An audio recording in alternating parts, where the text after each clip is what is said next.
Hi friends, welcome to our channel. ஓர் இயந்திரத்தின் தற்போதைய மதிப்பு ரூபாய் 50,000. இதன் மதிப்பு ஒவ்வொரு ஆண்டும் 10% குறைந்தால் 3 ஆண்டுகளுக்கு பின்னர் இதன் மதிப்பு என்ன? இந்த சம்மை 2 டைப்பாக நம்ம சால்வ் பண்ணலாம். ஒன்று ஃபார்முலா வச்சு, இன்னொன்று ஃபார்முலா இல்லாமல். ஃபஸ்ட்டு ஃபார்முலா இல்லாமல் எப்படி சால்வ் பண்ணுறதுன்னு பார்ப்போம். இயந்திரத்துடைய மதிப்பு 50,000. அதோட தேய்மான சதவிகிதம் ஒரு வருஷத்துக்கு 10%. 3 ஆண்டுகளுக்கு பிறகு அந்த இயந்திரத்துடைய மதிப்பு என்னங்கிறது தான் நம்ம கேள்வி. வருடத்தில் அந்த இயந்திரத்தோட மதிப்பு 50,000.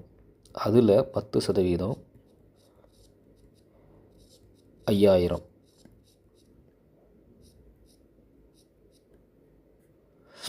50,000த்தில் 5,000 போச்சுன்னா முதல் வருடத்தில் 45,000 மட்டும் அதோடைய மதிப்பு குறைஞ்சிருக்கும். இரண்டாவது வருடத்தில் அந்த 45,000 இருந்து 10% தேய்மானம்.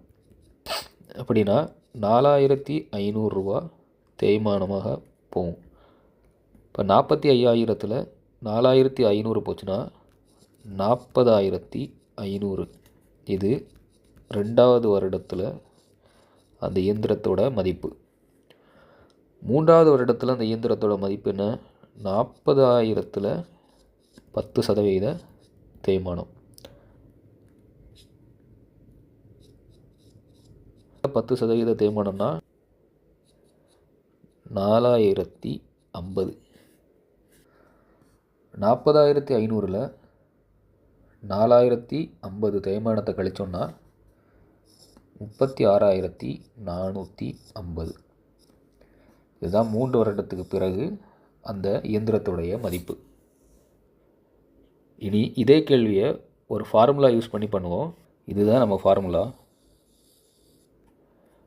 Final value equal to initial value into 100 minus r divided by 100 the whole power n.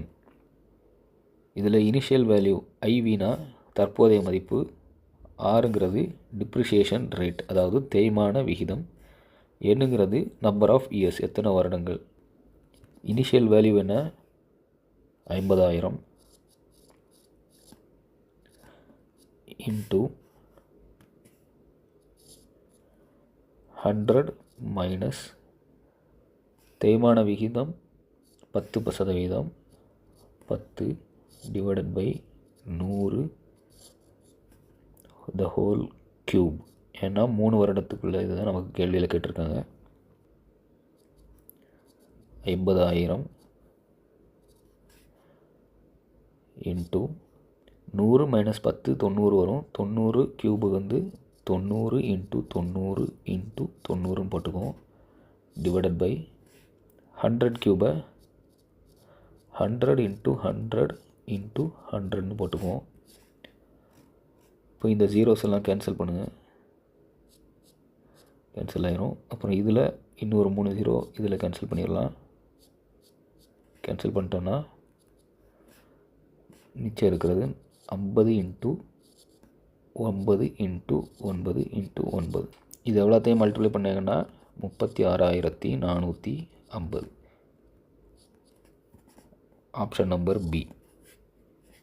Video பிடிச்சிருந்தால் லைக் பண்ணுங்கள், நம்ம சேனலுக்கு சப்ஸ்கிரைப் பண்ணுங்கள். தேங்க்யூ.